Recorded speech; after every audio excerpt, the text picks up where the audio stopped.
Bei duni ya maziwa imetajwa kama mojawapo wa changamoto zinazokumba kina mama wafugaji wa ng'ombe wa maziwa katika eneo la Masimba, Kajiado Mashariki, kwani wananunuliwa maziwa yao kwa bei ya chini mno. Gavana wa Kajiado Joseph Ole Lenku amesema kwamba wanawake wana uwezo wa kuboresha mapato na uchumi wao kupitia ufugaji wa ng'ombe wa maziwa.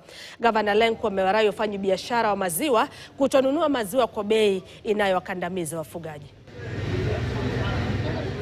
Sasa bei ni kidogo. Tangu hiyo mwaka kama ni mwaka 5 ni hiyo bei tu.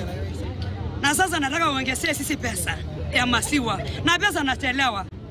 Sitaki ichelewe. Kama ni tarehe moja ipate tarehe moja. Kama ni mwezi mbili iende hiyo mwezi mbili natapata. Sababu unafinya sisi.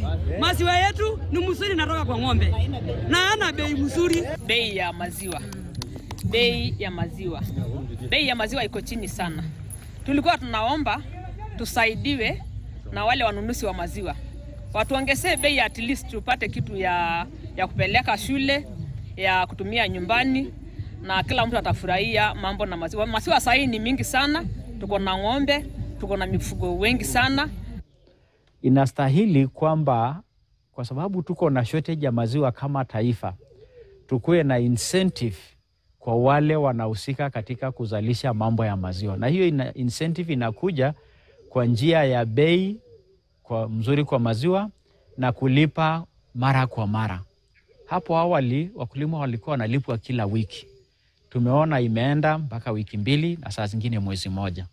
Hizo zinawavunja moyo kwa sababu community hao na wahusika hao wanategemea hiyo pesa kwa maisha yao ya kila siku, chakula yao, masomo ya watoto yao, mahali wanaoishi.